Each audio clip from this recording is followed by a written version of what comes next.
Good morning, everybody. I wanted to continue on in talking about kind of my pursuit of some deeper growth and maturity emotionally and how that relates to spirituality, and doing that through a book called Emotionally Healthy Spirituality.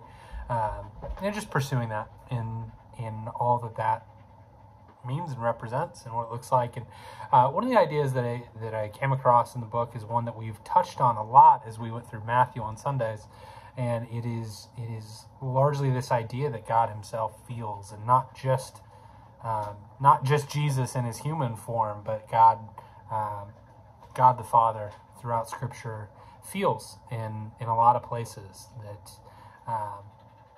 in Genesis he feels delight over us initially, and then shortly thereafter feels deeply troubled and feels regret. As you go through Isaiah, he cries out, he gasps and pants, he experiences fierce anger in Jeremiah, and experiences compassion in Hosea. He is sorrowful and troubled, overwhelmed with sorrow to the point of death in Matthew, where we experienced him in the Garden of Gethsemane. Into Mark, he experiences anger, deep distress. In Luke, he is full of joy. He just experiences a lot of different emotions, and it's safe to say that is slightly different than how we experience emotion. But we're created in God's image, and God feels, and it's important to not take the pursuit that I've held for a lot of my life, and I know some of us do as well, where our feelings are just something temporary, fleeting, something not to be trusted. But the reality is that they're a part of being created in God's image. And I think what is important in that is that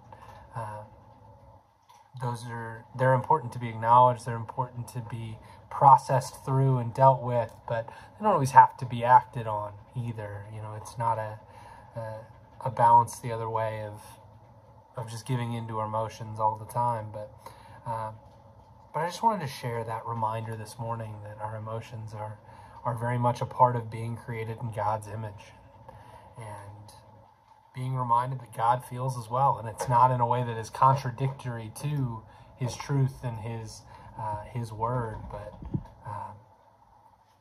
alongside that and as a part of that.